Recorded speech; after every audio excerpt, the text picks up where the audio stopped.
இக்கதையில் வரும் கதாபாத்திரங்கள், சம்பவங்கள் அனைத்தும் கற்பனையே. யார் மனதையும் புண்படுத்தும் நோக்கமல்ல.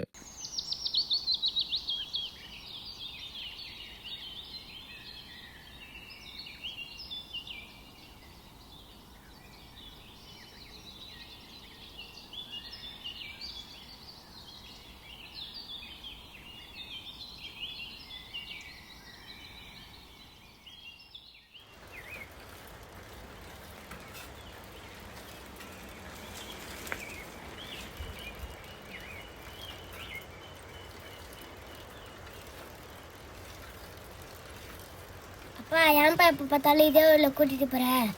ஊர் கட்டு வழியாக போனால் ஸ்கூலுக்கு சீக்கிரமாக போயிடலாம்லப்பா. இப்படி ஊர் சுற்றி போகிறதுனால டெய்லி லேட்டாக போய் டீச்சர்கிட்ட திட்டு தான்ப்பா வாங்குறேன்.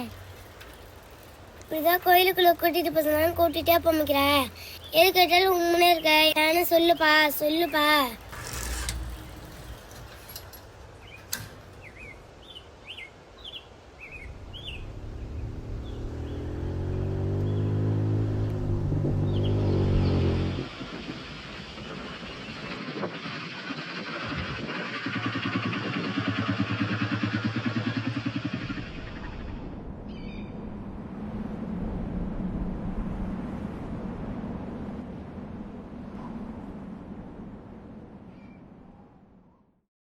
அனைவருக்கும் இனிய காலை வணக்கம்.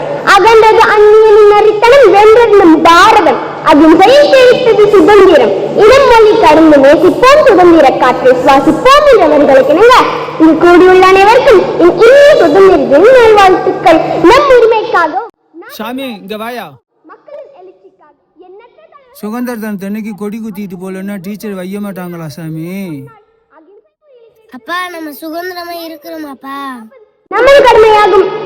1947 ஆகஸ்ட் மாதம் 17ஆம் தேதி என்பது ஒவ்வொரு இந்தியரின் வாழ்விலும் நினைவில் நிற்கும் ஒரு தினமாக கருதப்படுகிறது. அந்நாள் நம்முடைய புதிய தேசத்தின் உதய நாள் மற்றும் ஒரு புதிய தொடக்கத்தின் தொடக்க நாள் என்று சொன்னால் அது மிகையாகாது. நாம் சுதந்திரமாக நம் தாய் மண்ணில் சுதந்திர காற்றை சுவாசித்துக் கொண்டிருக்கிறோம் என்றால் அதற்கு முதல் காரணம் தேசிய தலைவர்களும் போராட்ட வீரர்களுமே என்று